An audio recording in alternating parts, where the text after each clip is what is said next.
Artículo 14. El programa político de Tandil. Opinión, reportajes al estilo de Enrique Quique Lagut.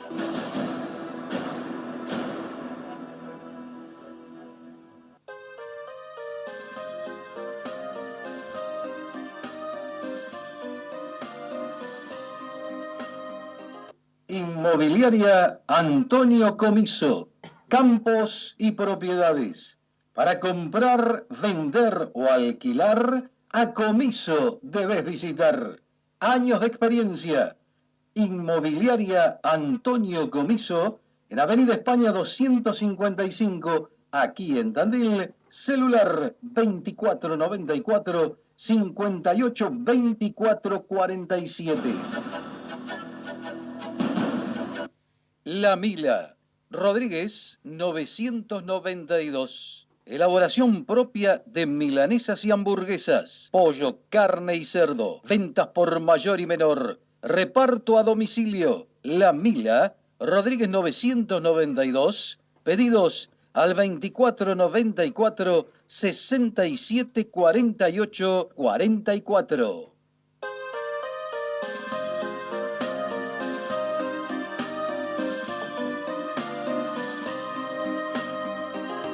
Yo soy un ciudadano común y corriente, solo tengo un voto que usted me ha pedido, como a tanta gente a la que ha convencido. Y yo se lo he otorgado esperando confiado a que llegue ese día en que vea cumplido al pie de la letra lo que ha prometido. Hola, ¿qué tal? ¿Cómo les va? Muy buenas tardes, ciudadanas, ciudadanos de Tandil. Aquí estamos, como es habitual, martes y jueves, en vivo, directo, 16 a 17 horas, por nuestro Facebook de Artículo 14, como digo siempre en letras, Artículo 14. Y en Instagram también pueden seguirlo en vivo a través de mi Instagram personal, que es...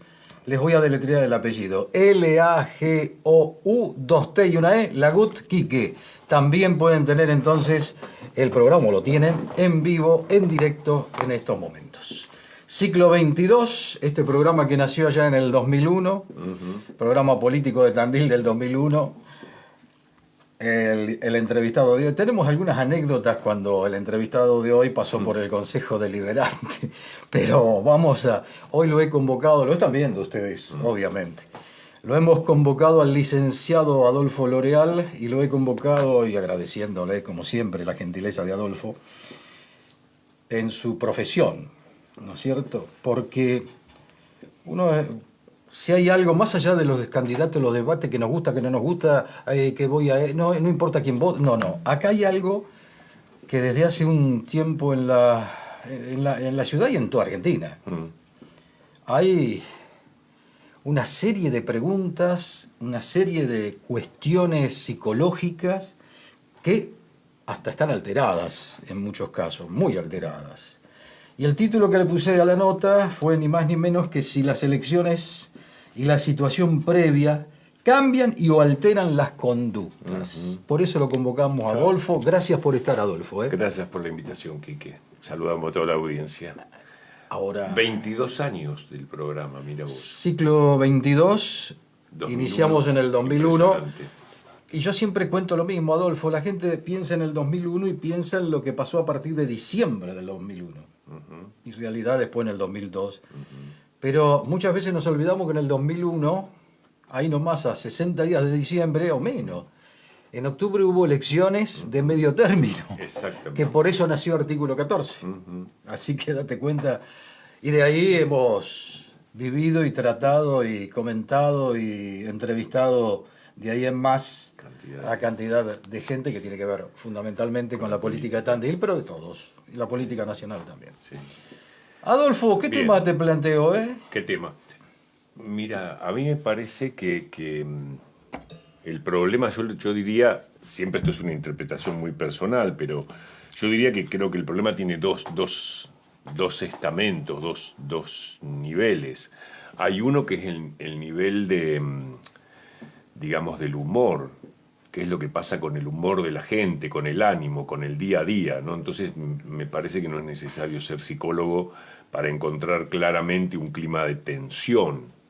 Después podemos explicar, digamos, de qué está hecha eso que llamamos la tensión. Ese me parece que es un plano.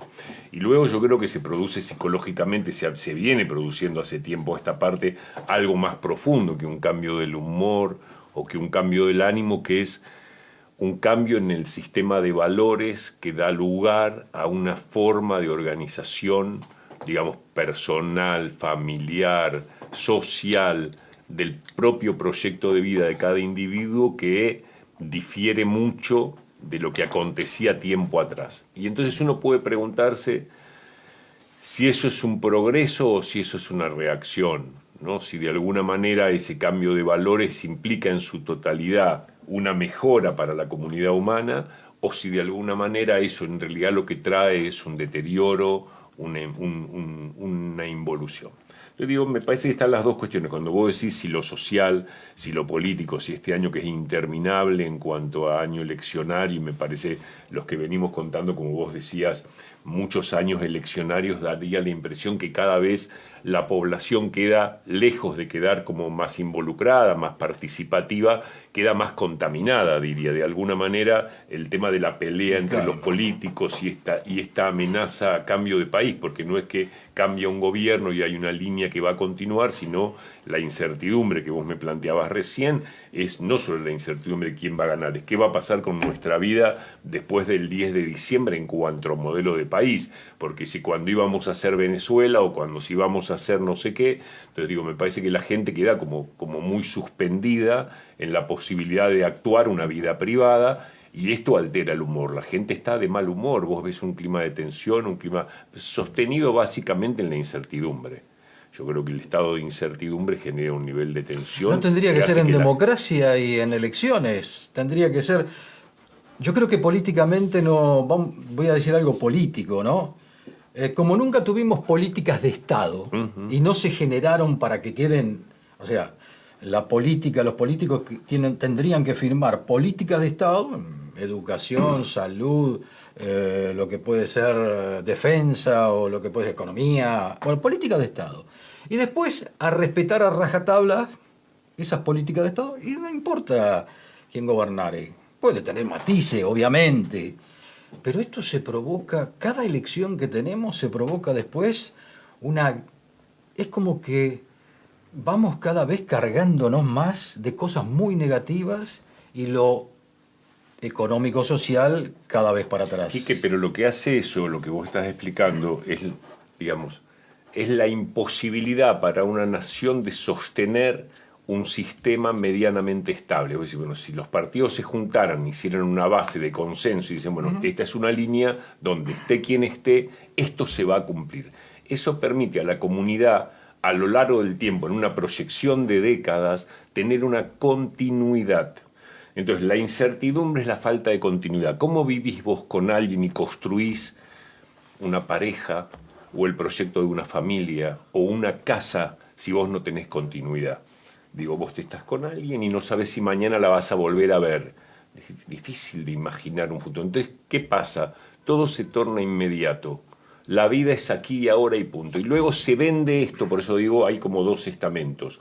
Hay algo que cambia el humor, pero también debajo de esto hay una base de sustentación que es un trastoque de valor donde entonces ahora se vende como sé feliz, gozá, es aquí y ahora, no importa mañana. Digo, en una inmediatez donde el presente se escurre, digamos, como una secuencia interminable de momentos que terminan en sí mismo y no permiten al sujeto hacer un mínimo proyecto que también ilumine un futuro. Claro. Sí, por eso digo, es un problema existencial.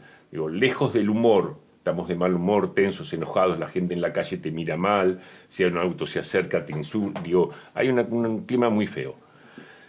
Debajo de esto es más grave aún, porque me parece que el clima feo podría pasar, uno podría pensar, bueno, cambia el gobierno, terminaron las elecciones, empieza a aparecer como la esperanza de algo que se estabilice, que permite establecer una moneda y que de alguna manera la gente... Y entonces esto me parece podría cambiar rápidamente el humor. Pero ese cambio de sistema de valores, ¿sí? Donde de alguna manera la vida es aquí y ahora y no importa el mañana, donde el mérito no cuenta, donde la vulgaridad y cierto atropello y cierta prepotencia parecen ser gestos de libertad, ¿no? Se confunde, digamos, la individualidad, la subjetividad, la libertad con la vulgaridad, con el maltrato, con el hago lo que quiero, con la falta de respeto por el otro. Entonces digo, ahí hay una base de sistema de valor que también necesita tiempo para ser revisada y restituida. Pero bueno, que para que quede como en síntesis, digo, hasta acá lo que vos planteás de la continuidad y la incertidumbre me parece que es, digo, la imposibilidad de tener una continuidad, la de no saber qué va a ocurrir mañana. Piense cualquiera de los oyentes qué pasaría si hoy está habitando una casa y no sabe si la semana que viene va a seguir viviendo en esa casa. Pasa también. Totalmente. O si usted está en una pareja y no sabe si la semana que viene va a seguir en esa pareja, o usted tiene sus hijos y no sabe si esos hijos el año que viene van a estar aquí o van a estar en cualquier... O tiene usted un trabajo, entonces digo, ¿qué puede construir? ¿Qué ánimo puede...? Nada, queda colgado de un hilo, queda como la persona suspendida. Eso se interrumpe la continuidad del existir. Digo, uno tiene una continuidad, aunque sea en el proyecto, en el sueño, y esto de alguna manera traza un camino. Después ese camino puede ir modificándose, pero uno sabe por dónde querría ir y por dónde puede ir, porque digo, lo que vos planteás no es lo que uno quiere, es el entorno. Entonces, yo no quiero este país, pero no de esta manera. Entonces, pero no puedo más con eso, más que tener una participación político-partidaria. Ahora, eso se interrumpe de una manera que no permite el proyecto. Entonces digo, eso es lo que hay que restituir. Ahora, te cambio la pregunta a esto. Indudablemente, los que pasamos largamente los 60, vimos un montón de situaciones y también pudimos salir, etcétera, etcétera. Pero la gente joven, yo hablo de gente joven, de 18 a 35, está en una situación bastante... con mucha incertidumbre de lo que quiere irse o quiere... que no sé si eso también es positivo o se le puede dar. No sé si se le puede dar a todos. Quizás todavía el país da para mucho más y para dar a los jóvenes, ¿no? Ahora, cuando hay también una necesidad, y en la vida, de cambio. Hay una necesidad de cambio. Pero ese cambio no te llega. Y hasta más, podés cambiar hasta de pareja, de trabajo, lo que sea, pero no reúne, vos te das cuenta que al poco tiempo no reúne tu satisfacción de ese cambio que hiciste. ¿Qué pasa? ¿Dónde explotamos? Yo vuelvo a esto. A mí me parece que si se entiende lo que estoy planteando, digamos, hasta acá la lectura que uno habitualmente escucha en la calle es estamos mal por todo lo que nos pasa como país. Yo digo sí. Pero preste atención que ese malestar tiene dos niveles. Hay un nivel que es el de la inmediatez, que es la de lo que nos pasa, que no nos permite establecer un proyecto, porque hay mucha incertidumbre, porque hay un gran caos económico, porque hay una fractura social importante. Pero debajo de esto subyace algo más grave, que es se nos fue cambiando a lo largo de los años un sistema de valores donde de alguna manera el esfuerzo, el mérito, el trabajo, el progreso, ¿sí? El alcanzar una buena posición, porque se desarrolló en su profesión, porque hizo 10 cursos de carpintería y hoy tiene la mejor carpintería de la ciudad. Bueno, todo eso se transformó en un gorila hijo de puta, digo, dicho vulgarmente, ¿no? Ese tipo que, mirá qué bien, y bueno, vos tenés... Por eso digo, me parece que la vulgaridad, el atropello, ¿sí? Esta cosa de dependencia a un Estado, donde el otro me tiene que dar, donde el esfuerzo propio parece no valer. Entonces digo, eso me parece que subyace y daña mucho más aún. Entonces vos me decís, ¿qué pasó lo que contamos ya más de largos 60 años? Tampoco había estabilidad en los años de Isabelita Perón en el 75, o cuando llegaron en el 76 los militares, o todo lo que tuvimos que atravesar durante todos esos años, o cómo fue el advenimiento de la democracia.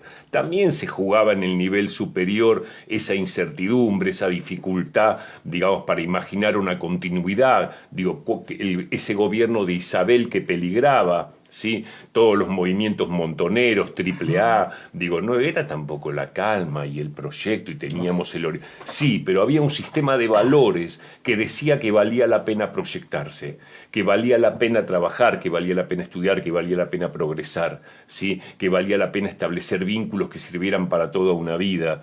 Digo, mucho de esto fue cambiando. Digo, no sé, vos y yo nacimos en un país donde el amor era para toda, donde el matrimonio era para toda la vida.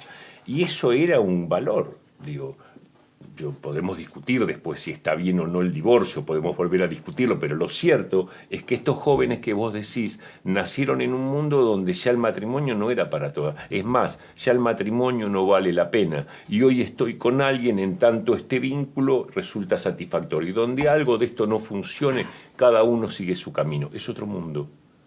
¿Se entiende? A eso yo llamo un cambio de sistema de valores. El cambio de sistema de valores, como vos hablas, también hay un cambio de sistema educativo. Porque, ¿qué rol tiene entonces la educación? Porque vivimos en otro sistema educativo, podemos objetarlo, bueno, malo, ¿no? Pero era otro sistema educativo.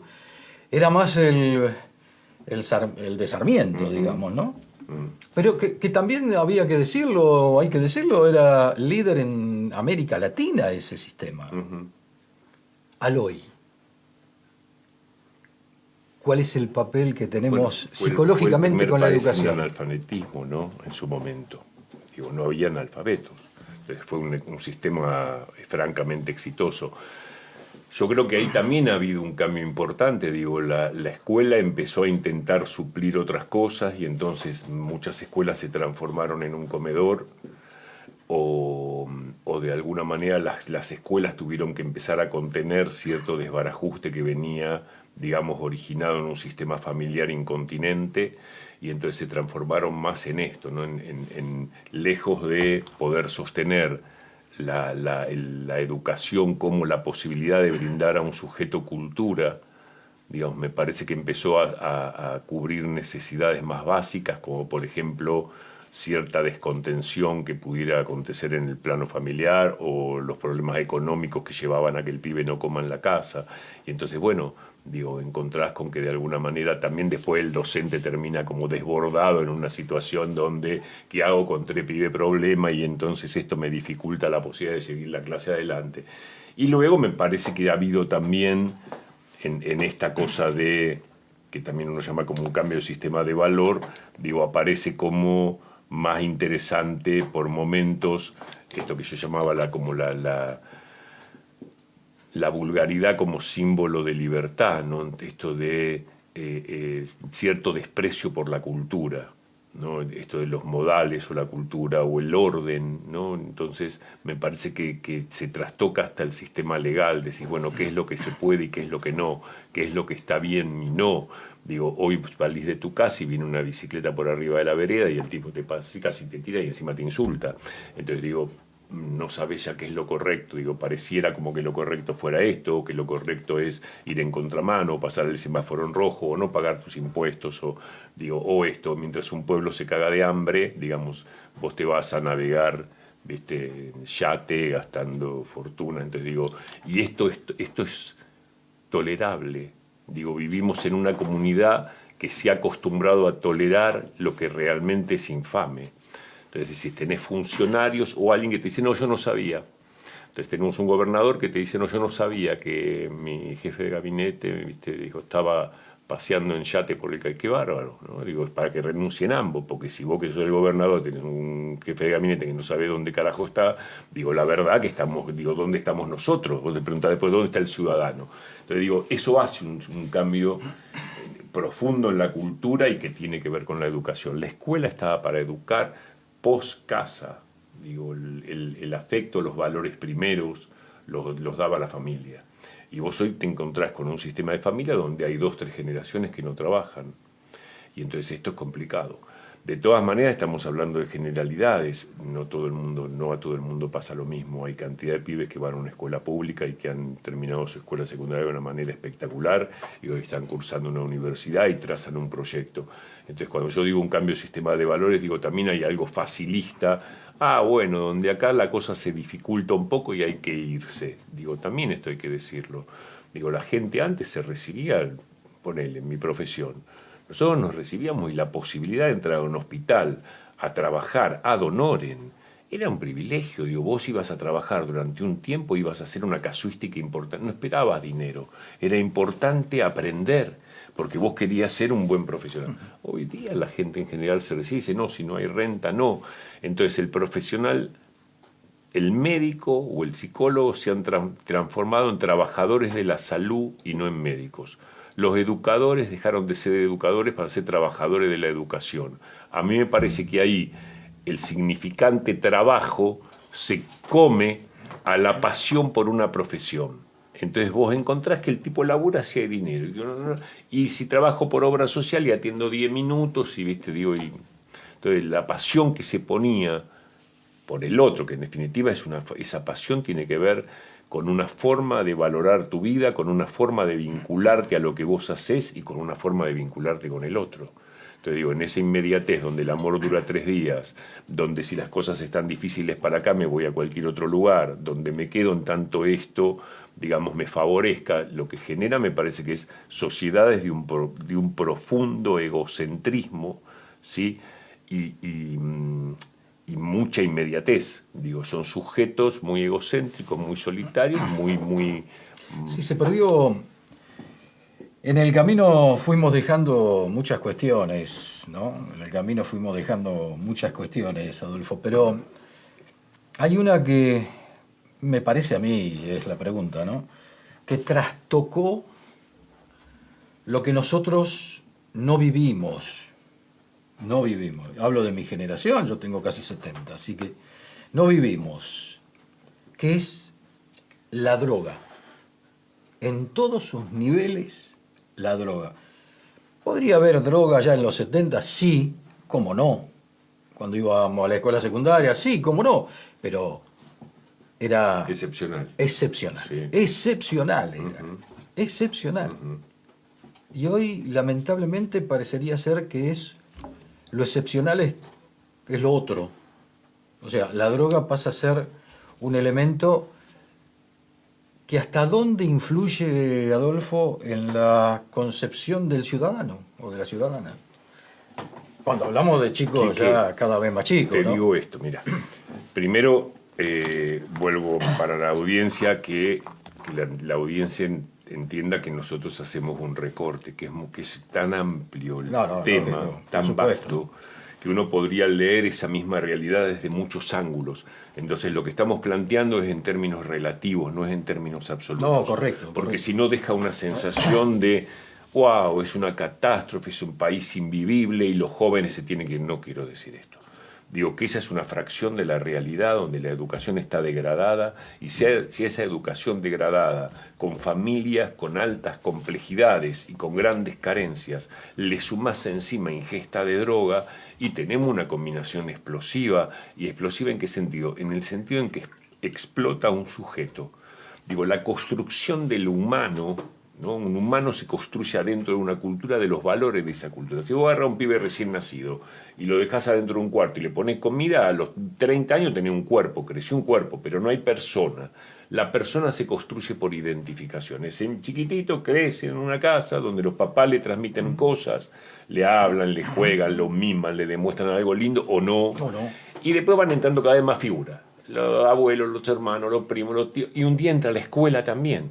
¿Entendés? Digo, en el prejardín, el jardín, la escuela primaria. Entonces digo, va todo un mundo que va acompañando esto y cada vez ese sujeto va construyéndose más. Si eso es de riqueza en el sentido de mucha palabra, de mucho afecto, de contención, de buen valor, digamos, que ponga la vida en un lugar de valor, que lo ponga al sujeto en un lugar de valor, lo que vos vas a tener ahí es un desarrollo pleno, un desarrollo sano, un sujeto que está preparado para armarse una vida buena. Si eso es en contra, si eso es en déficit o si eso es dañino hacia la persona, lo que vas a encontrar es un sujeto que de alguna manera está condenado al fracaso. Condenado al fracaso es el sufrimiento o la frustración.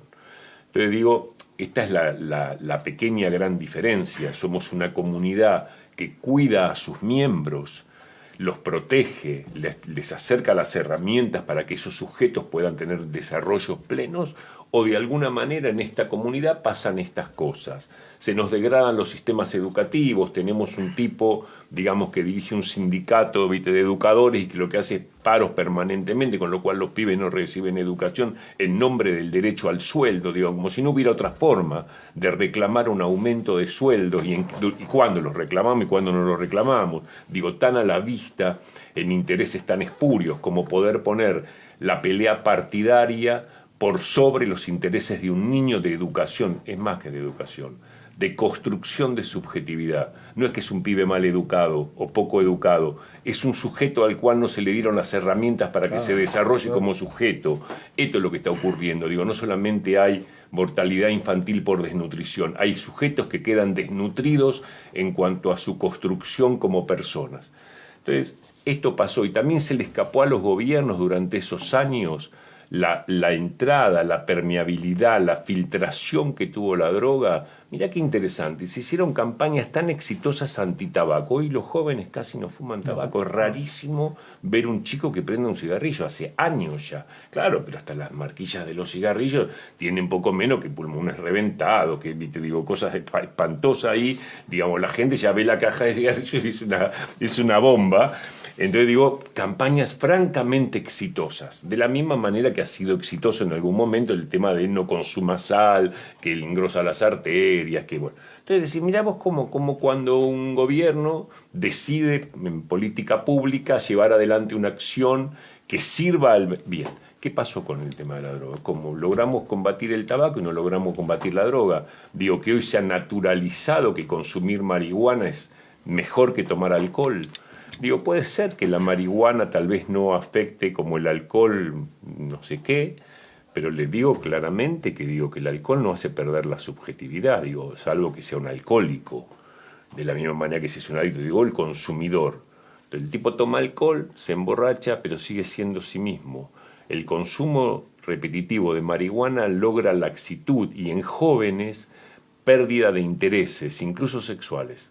No solamente vocacionales, incluso sexuales. Entonces digo, qué llamativo esto, ¿no? Digo, venderlo como más inocente, como más inocuo, cuando de alguna manera lo que esto hace es también viene en la línea de la poca educación, del feo modal, de la falta de contrato social, ¿no? Entonces digo, pareciera como que hubiera algo intencional en cuanto a la pérdida de subjetividad. Bueno, yo creo que esos sujetos con pocos desarrollos después son fácilmente arriables, ¿no? Digo, son fáciles para llevarlos de las narices. Entonces me parece que sigue habiendo algo caníbal en algunos humanos, ¿no? En esto de cómo hacen para monopolizarse en determinados lugares de poder y tener una población servil, ¿no? Me parece que tiene que ver con esto. Ahora, por eso digo que hay dos niveles, ¿no? Hay dos niveles. El mal humor cotidiano ante la inmediatez de lo que ocurre, que es como lo coyuntural, y hay algo más estructural que lleva muchos años, donde se viene como dañando en esto de esa gente de la educación de Sarmiento, que decía, bueno, digamos, no había analfabetismo y ese sujeto, aún sujetos inmigrantes, ¿no? Mirá las migraciones del siglo pasado, digamos que venían aquí y trabajando, podían emular a esas familias ricas para las que trabajaban y después terminar con unas casas con la arañita linda, con la alfombrita, con los muebles no sé de dónde, digo, siendo una, exactamente. Ahora, hay una culpabilidad en lo que fue no el sistema, no la democracia, pero indudablemente del 83 a esta parte hay culpabilidad en quienes nos han gobernado y en quienes fueron diputados, senadores. La política ha tenido una gran responsabilidad de llegar al hoy, como se llega, ¿no? Seguro. Sí, porque, ¿dónde ubicás esa cuestión de que uno ha conocido gente que participó en política y realmente fue a servir a la gente? Y después también conocimos lo que se fueron a servir ellos de la política. Sí, yo creo que sin duda la responsabilidad la tiene quien gobierna, pero también en pequeña suma de grados también todos los que elegimos, ¿no? Digo, también de alguna manera hay una población que da su voto y entonces te encontrás en el gobierno gente que fue a servir y gente que fue a servirse, y también encontrás en la calle ciudadanos que tienen un cierto compromiso, y entonces hay un análisis crítico o hay una opinión y hay gente que dice, no me interesa y yo no gasto tiempo en esto. Digo, hay de todo, digo, habemos de todo en la viña del Señor, como decían las abuelas. Entonces digo, yo creo que sin duda la responsabilidad está en el gobierno del Estado, pero también en cada ciudadano, digamos, en la participación que pueda tener, y ves que hay gente que no sé si por indiferencia, por temor, incluso la política, digamos, ha estado el campo de la política y tantos políticos ha estado como también tan mal visto que la gente teme mucho ese lugar, ¿no? Digo, esto es así. Bueno, lo hemos charlado contigo tiempo atrás y se ve mucha gente que ha intentado entrar al lugar y esto hace que entren en una carnicería y en una pelea brutal, y hay gente que no tiene ganas de pasar por eso. O sea que a veces no llegan los mejores. Yo creo que ser, digamos... O los más calificados. A mí me parece que hay dos grupos de intereses, me parece, ¿no? Haciendo una lectura rápida, no lo he pensado antes, pero digo, pensándolo ahora contigo, me parece que la gente que se propone para el ejercicio de un gobierno, para ocupar un cargo público, a mí me parece que hay de dos órdenes. Hay gente que lo hace por vocación, vale decir que su país le importa, incluso a veces al punto de dejar cuestiones de la vida personal en función de esa causa. Como a alguien le importa descubrir una vacuna contra el SIDA y pasa la vida dentro de un laboratorio investigando, o a alguien le interesa esto, fabricar los mejores muebles de la ciudad y se pasa la vida en su taller trabajando madera. Digo, también creo que hay gente que tiene un compromiso social muy importante, donde le llena mucho más lo social que lo individual. No sé, pensemos en Gandhi, por buscar una figura universal, un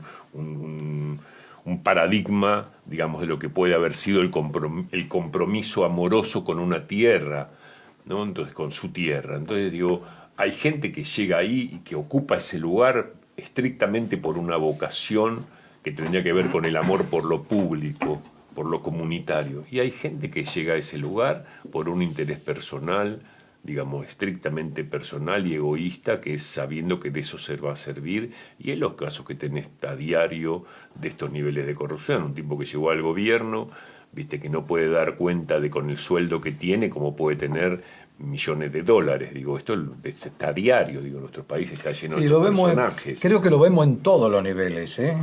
Del nivel superior máximo, pasando por abajo hasta intendencias. O sea, lamentablemente se ve en todos los niveles, no es que hay un caso excepcional. Sí, pero también, si vos querés, parece como que fuera como la matriz de algunos humanos que decís, bueno, luego se meten en el campo de la política, que es un campo que permite después, es un campo fértil para que esos sujetos puedan hacer esto. Posiblemente no podrían hacer eso dentro de un convento, yo qué sé, digo, parece como que hubiera ciertos estamentos en la sociedad donde dice, bueno, pero si vos querés ser un corrupto, y mira, acá vas a funcionar bien, acá vas a poder desarrollarte tranquilo, porque la cosa, si vos querés ser Teresa de Calcuta, te conviene este otro ambiente. Digo, me parece que esto está dado, digo, como terrenos fértiles, digamos, para lo bueno y para lo malo. Más luego, yo creo que esa malicia, entre comillas, responde a una naturaleza humana y no al ser político, digo. Porque también lo encontrás cuando vos decís, bueno, los tenés en los diferentes estamentos, en el nacional, provincial o municipal. Sí, también lo tenés en los comerciantes, en los empresarios. Digo, está el tipo, viste, que te metió la manzana podrida, sabiendo que estaba la manzana podrida. En instituciones. Está en la esquina de tu casa, el verdulero, ¿entendés? Y te estoy pagando ¿entendés? Digo, y decís, no era necesario esto. ¿Se entiende? Digo, o no sé, o ese cirujano que hace lo que no debe hacer por seguir lucrando, ¿viste? Y termina deteriorando la vida de una paciente, ¿viste? Digo, las cosas que escuchamos, no sé, la chica que murió porque hicieron una operación tal o cual, le metió no sé qué en el cuerpo. Digo, entonces digo, no es patrimonio solamente del ámbito de la política. Digo, me parece que eso lo encontrás, digo, la estafa, la corrupción, la mentira, el engaño, digo, me parece que está en diferentes miembros de una comunidad, incluso tampoco es patrimonio argentino. No, pero ¿sabés cuál es el tema? El tema en Argentina hablo, porque por ahí en otros lados no conocemos, y por más que te mandes deslice de la situación que quieras mandarte deslice en un gobierno o en una profesión, quizás actúa la justicia de otra manera y vos terminás preso, ¿no es cierto? Hay un viejo dicho no, la historia marca que Al Capone fue preso por evadir impuestos. O sea que eso parecería ser en lo general de lo que los ciudadanos tenemos incluido, que en Argentina no pasa. Que la justicia no actúa como justicia, como debería actuar. Que total, yo hago esto, hago aquello, hago lo demás y no pasa nada. Entonces, eso creo que también llega a aquellos que ocupan cargos públicos. Ahí hay un punto. Yo creo que el punto sigue siendo todavía cierta debilidad del sistema republicano en cuanto a la independencia de poderes, y decir, bueno, todavía en ese sentido parece que falta afianzar, digamos, el Estado democrático y la República en cuanto a independencia. Entonces ves cómo la justicia opera, sobre todo con estos casos, digamos, que tienen que ver con la asociación ilícita, con la estafa de Estado, con decir, bueno, ¿por qué operan en tal o cual momento esperando la oportunidad, digamos, política, ¿no? Es decir, de alguna manera el Poder Judicial queda ahí como sujeto. Ahora, están sujetos a los nombramientos, está sujeta a la renta, entonces me parece que esas cosas provocan esto, que todavía la cuestión no sea totalmente limpia, ¿no? Digo. Bueno, hay uno de los grandes puntos, vos trabajas en el Poder Judicial, que para el 2023, en este siglo XXI, parecería descabellado, pero uno de los puntos débiles es precisamente la falta de tecnología. Esto sufre el Poder Judicial. Sí, puede desarrollar mucho más. Yo no creo que sea el único elemento. Digo, me parece que en cuanto a lo que vos estás planteando, me parece más del nivel de la especulación política, de la valentía de alguien para ocupar el cargo que tiene que ocupar, de la legitimidad de atributos para ese cargo, no solamente por la aportación de un título, sino por las cualidades morales. Digo, esto ya lo decía Alfonsín en el 83, digo, en la Argentina no es que falten alimentos, digamos, sobra inmoralidad. Entonces, digo, me parece que mucho de esto que no resuelve la justicia también es porque dentro de la justicia, digamos, no es porque falte tecnología solo, sino porque en algunos ámbitos falta moralidad. Y después vestila de lo que quieras, o si es de esto de que el cargo del juez depende del nombramiento o si las rentas, digo, me parece que uno cuando asume una función, digo, a ver, el desarrollo de la inteligencia va de la mano del desarrollo de una moral. Digo, de nada sirve un tipo con mucha inteligencia, de nada sirve para el mal. Digo, un desarrollo intelectual sin desarrollo moral es un sujeto al servicio del mal. Alguien con buen alma, digamos, con buena moral, digo, aún con menos inteligencia es buena gente. Entonces digo, no solamente se trata del desarrollo de la inteligencia, hay gente con grandes títulos académicos, grados, posgrados, etcétera, etcétera, y eso no garantiza que sea una buena persona que lleve adelante, digamos, con idoneidad y con buena voluntad su función. Después me parece que al Poder Judicial está atravesado como todo el Estado. Digo, hoy escuchaba, nosotros tenemos en 33 empresas que maneja el Estado Nacional 14 millones de dólares diarios de costo. Entonces decís, bueno, ¿y para qué? Digo, si todo lo que brinda el Estado de alguna manera aparece, ¿no?, como de poco servicio en general esto, ¿no? El Estado poco eficiente. Entonces se abre una causa y la causa tiene... 14 millones de dólares diarios. 14 millones de dólares diarios, escuchaba hace un rato en televisión, para sostener 33 empresas en el orden nacional, 33 empresas públicas. Entonces digo, tanta plata, esa como tanta otra, digo, ferrocarriles, en 21.000 empleados en ferrocarriles. Entonces digo, y mal servicio, porque dice, bueno, se gasta este dinero y hay tantísima gente trabajando y se compran los insumos, pero brinda un buen servicio. Pero bueno, el servicio público parece muy cuestionado. Entonces digo, no solamente la función del juez o los casos de corrupción, o los casos de narcotráfico, digo, aparecen ahí como en tela de juicio. También encontrás, viste, digo, si la guardia del hospital, viste, si el ir a hacer tal documento, si un reclamo de tal o cual cosa, si el alumbrado del barrio de la limpieza, no sé, digo, en cualquier órbita del Estado te encontrás con esto, digo, que es un Estado amplísimo y tan ineficiente en tantas materias. Entonces, creo que al Poder Judicial le atañe lo mismo. Esas demoras, esa lentitud en la respuesta, digamos, y como dicen, esa justicia lenta deja de ser justicia, ¿no? ¿Cómo a tu entender encauzamos o podemos ingresar a encauzar esta situación? Como para que la gente tenga esperanza y pueda ver, acá el camino por lo menos es diferente. Por supuesto que esto lleva años, no es que cualquiera no lo puede hacer de un año a otro, me parece. Algunas cuestiones económicas pueden cambiar quizás, pero hay algunas otras cuestiones que se fue degradando la Argentina que va a ser muy difícil en un año poder hacerlo. ¿Cómo lo ves? Dicho todo lo que dijimos hasta recién, que tiene un tono así, me parece, para quien nos está escuchando, decir, uy, ¿qué hacemos ahora? Esto está horrible, ¿no? Digo, un tono bajo.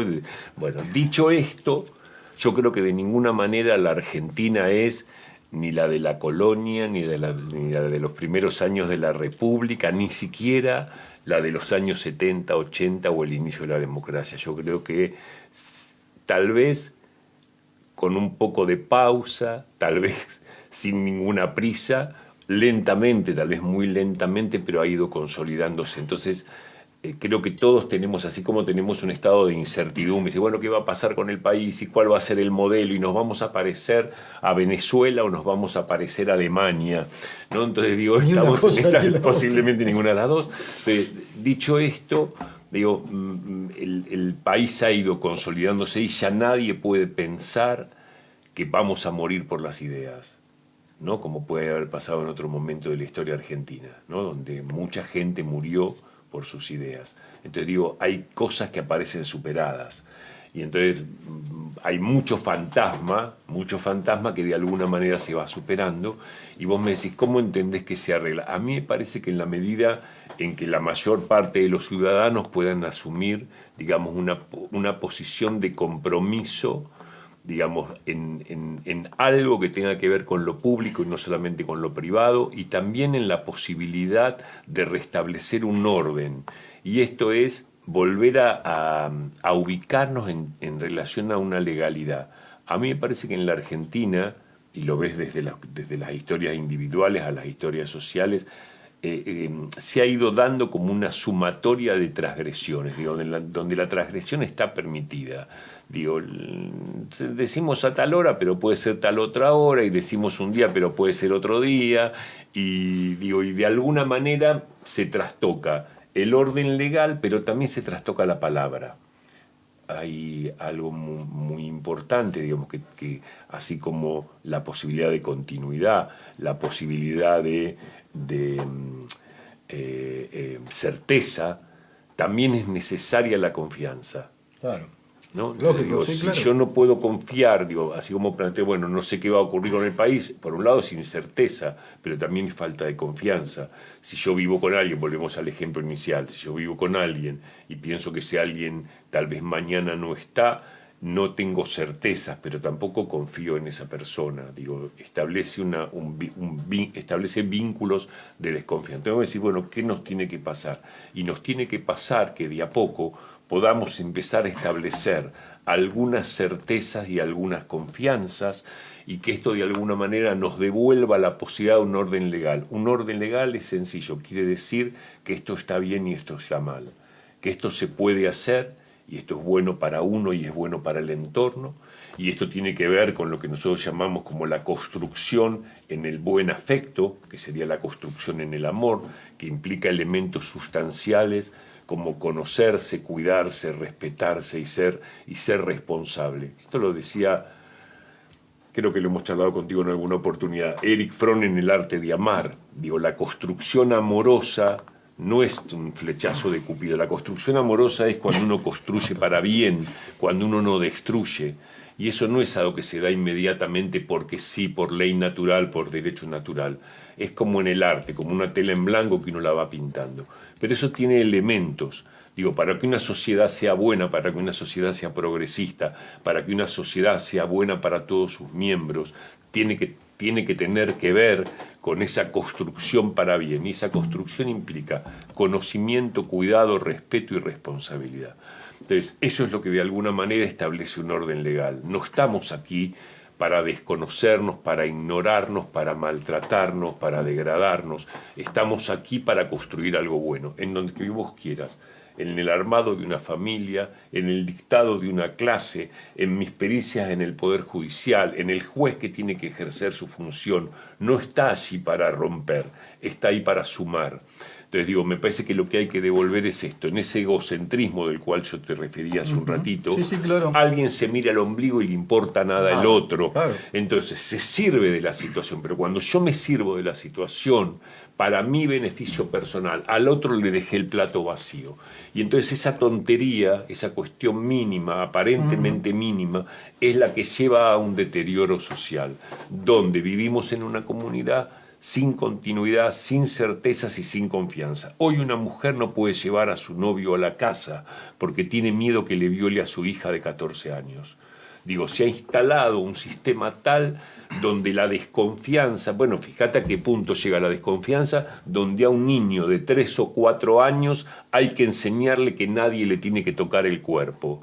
Entonces yo digo, me parece que estos son los valores que me parece que hay que revisar, ese cambio de valores. Porque a mí me parece que quien debiera cuidar que nadie le toque el cuerpo a un niño de 4 años son los adultos, y no decirle a un pibe de 4 años que todavía no sabe lo que significa tocar el cuerpo o parte íntima, cuál es la diferencia entre las fosas nasales, ¿sí?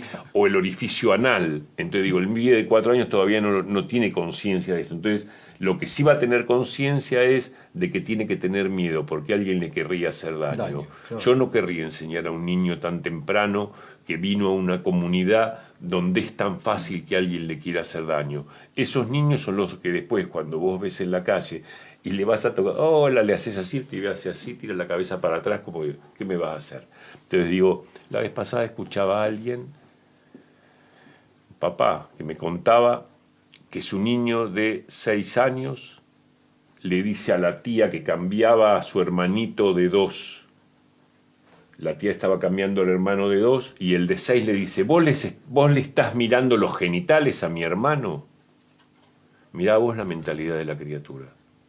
Ya un niño de 6 años piensa monstruosamente, digamos, de la tía, porque lo cambia, que podría estar mirándole y disfrutando de mirarle los genitales perversamente. Entonces digo, wow, ¿a qué punto hemos llegado? Y se supone que esto tenía que ver con educación. Había que hacer la ESI, la educación sexual, para que el pibe sepa y se cuente. Digo, cuidado. Digo, yo estoy plenamente de acuerdo con formación temprana en los chicos, sí, pero ¿cuál es el límite de esto para que eso no se vuelva en contra y entonces estemos en una sociedad, digamos, representada para cada uno como una sociedad de canallas? Por último, y agradeciéndote, voy a entrar en un tema que sé que no sos, desde el punto de vista deportivo, muy fanático, que es el fútbol. Sí sé que sos de San Lorenzo igual, compartimos a San Lorenzo de Almagro. Ahora, es interesante lo que pasó a fin del año pasado, no estamos hablando de hace 25 años, a fin del año pasado, con la selección nacional que sale campeona del mundo. 4 millones, 5, 6, no sabemos exactamente la cantidad de gente que se convoca en la ciudad autónoma de Buenos Aires y en los alrededores sectores de la provincia. Y la verdad, se convocó una cantidad de gente increíble y la gente se comportó, alguna cosa aislada, pero para la cantidad de gente se comportó en forma perfecta. Ahora no podemos ir o no podemos tener 2 hinchadas diferentes en un estadio de fútbol, porque hay problemas. ¿Cuál es la situación? Porque hay líder ahí que es lo que maneja la historia. ¿Y nos falta un líder entonces en Argentina? A mí me parece que, nuevamente, como todas tus preguntas, son para 6 respuestas Bueno, diferentes. tenemos 6 minutos, no Bien. para 5. Lo primero que me haces pensar es aquella expresión del Martín Fierro cuando decía los hermanos sean unidos porque si no los devoran los de afuera. Esa es la ley primera, vale decir que tiene que haber unión entre los hermanos para que alguien de afuera no los devore. Vale decir que la condición de unión es si hay una amenaza externa. Si no hay amenaza interna, los hermanos podríamos pelearnos. De hecho, que vos escucharás en estos días, por ejemplo, donde el avance de Milei ha sido tan importante, donde parece que el kirchnerismo y el PRO estuvimos tan equivocados en el mismo punto. Me encuentro con algunos amigos kirchneristas y dicen, nosotros nos hemos equivocado en algo para que haya lugar a esto. Va a decir, ha aparecido el tercero al cual le podemos echar las culpas del mal que nos acontece. Entonces digo, me parece que en esto... Ahí Argentina no peleaba entre dos hermanos, sino que peleaba o ganaba lugar con un extranjero, con uno de afuera. Sí, claro. Entonces, punto 1. Punto 2. Me parece que la fiesta, la alegría, la posibilidad de unos días, digamos, de relajación, de vivir la vida del lado más fresco, del lado menos hiriente, del lado menos tortuoso, es una necesidad humana. Digo, y entonces me parece que qué bueno que las comunidades tengan estos espacios, como puede ser el arte, la música, el canto, los recitales, o una muestra de pintura para otro, o para otro la literatura, la poesía, y para tantos el deporte. Mayoritariamente, un deporte masivo, digo, el mundo adora esto, pero bueno, también hay otros que gustan de ir a un partido de rugby, o de tenis, o una carrera de caballo, no sé, digo, diferentes deportes. Entonces digo, me parece que son esos lugares donde de alguna manera la comunidad tiene la posibilidad de bajar la mochila de la construcción permanente, que no deja de ser una tarea, un trabajo, para poder jugar un rato, como cuando los niños juegan, el adulto también necesita un rato de juego. Sí, entonces en este sentido es muy bueno. La tercera respuesta... Tranquilamente tomar un poco de agua porque... La tercera respuesta de las 6, que nos vamos a quedar en 3 por los 6 minutos, la tercera respuesta es, bueno, me parece bien que la comunidad tenga un rato de recreo y que de alguna manera pueda bajar la mochila y dedicarse a jugar y a la alegría y celebrar con esto más en un clima que en ese momento fue un ejemplo de modelos. Fue un modelo de trabajo, fue un modelo de grupo, fue un modelo de equipo. Bien, pero después encontramos otra lectura que es cuánto más fácil le resulta a muchos personajes, y entonces hay también la irresponsabilidad. Digo, a mí me causa cierta cuestión desagradable, por ejemplo, cuando ante un partido de fútbol vos sentís las bocinas en la ciudad y autos que salen y banderas argentinas para el fútbol, pero no así en una fecha patria. He ido a 1000 actos, ¿sí? Donde está el intendente, donde están las autoridades de la ciudad, sí, vamos al acto. Están algunos representantes, autoridades de la ciudad, digo, después es un feriado donde la gente se queda durmiendo, nadie. Es muy raro que vos veas familias que llevan a sus chicos al monumento, al Te Deum, a izar la bandera, a cantar el himno.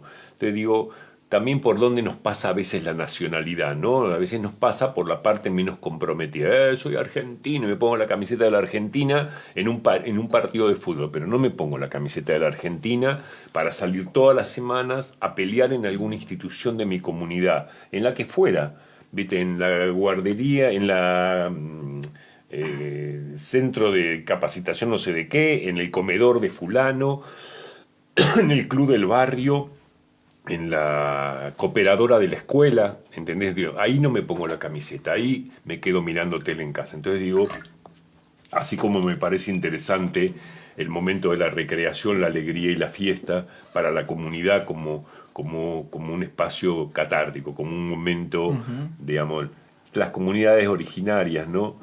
Iban a pescar o iban a cazar o armaban sus chozas, pero después se reunían, comían y bailaban. Entonces digo, me parece que el baile ahí es sinónimo de la alegría por el fútbol. Pero no me agrada en el nivel de la irresponsabilidad. Cuando nos pasan cosas gravísimas... Toma tranquilo agua. Me ahogué en los 6 minutos. Sí, Dije, ya tenemos que correr con esto.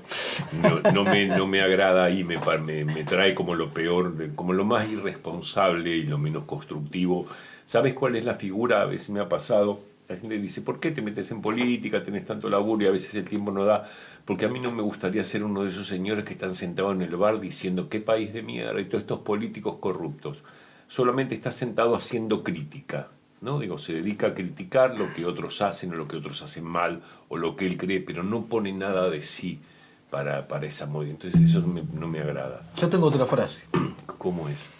Cuando yo escucho esa frase de qué país de mierda, yo digo al revés, mierda. ¿Qué país? ¡Qué lindo! Mirá cómo cambia. El orden de los factores altera el producto.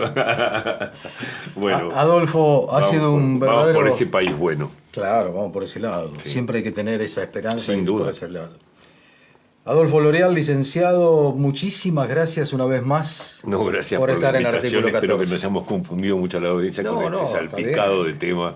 Sí. De temas que tienen que ver mucho con decisiones políticas, porque ahí tiene que ver decisiones políticas, que es la que nos permite mejorar a todos, o no, o decisiones que nos llevan a otros problemas. Si sirve, mira, para cerrar esto que vos traías como tema, ¿no? Cómo influyen nuestras conductas el problema general, es decir, bueno, el de los políticos, el de la política, el del Estado país, el de la economía, nos influye mal, nos pone de mal humor. ¿Sí? Sin embargo, cada uno puede hacer algo por eso. Es increíble. Vos salís a la mañana a la calle y vas andando y dejaste pasar a alguien, ¿viste? Para que pasara antes. La vez pasada también escuchaba un escritor español que decía que en realidad la educación era que uno va caminando y viene alguien y entonces uno se corre, pero además de correr se le dice disculpe. O uno llama al mesero en un bar y le dice, perdón, ¿me traerías la cuenta? Sí, y cuando trae la cuenta, le vuelve a decir gracias, ¿sí? Y le da... Entonces digo, ese trato del perdón, el por favor, el gracias, el saludo, la mirada empática, ¿sí? El respeto por el otro, la consideración, cambia el escenario. Cambia el escenario. Vos salís a la mañana y tenés esta actitud y ves a alguien que te mira con una sonrisa y no puede Voy a hablar en este caso por los dos y ya tengo que terminar. Fuimos criados así. Fuimos criados así. Bueno. Entonces uno, cuando vos de chiquito, te dan una crianza, después sos mayor y seguís con la misma crianza que te dieron o las mismas cuestiones que te dieron. Fuimos criados así. Eso es lo que yo refería hace un rato, como el cambio estructural de valores. Claro. Yo tenía un abuelo español, el padre de mi madre, y la madre, ellos ambos, inmigrantes muy jovencitos, y ellos se educaron a la familia como que el otro era bueno. Y la verdad que yo salía a la vida, yo pasaba la adolescencia, salía a la vida y la gente era buena. Después empecé a ver que no todo el mundo era bueno. Claro. Pero ese creer que la gente era buena no hizo de un imbécil. Que no se llegara a dar cuenta después. No era necesario decírmelo a los 3 años. Claro. ¿Entendés? Que la vida no era buena. Porque entonces se hubieran hecho un pesimista. ¿Sí? O un descreído. Uno se va dando cuenta solo. Lógico, a su tiempo. A su tiempo. Sí, y cuando está preparado para poder metabolizarlo. Igual que el alimento. Vos no le das a un bebé recién nacido fideos con tuco. No, claro. Porque no podría. Claro, no podría metabolizarlo. De la misma manera, hay cosas que emocionalmente no se está preparado para metabolizar. Hasta un determinado tiempo. Gracias a vos, Adolfo por estar, gracias por a vos. estar en Artículo 14. Nos vemos pronto.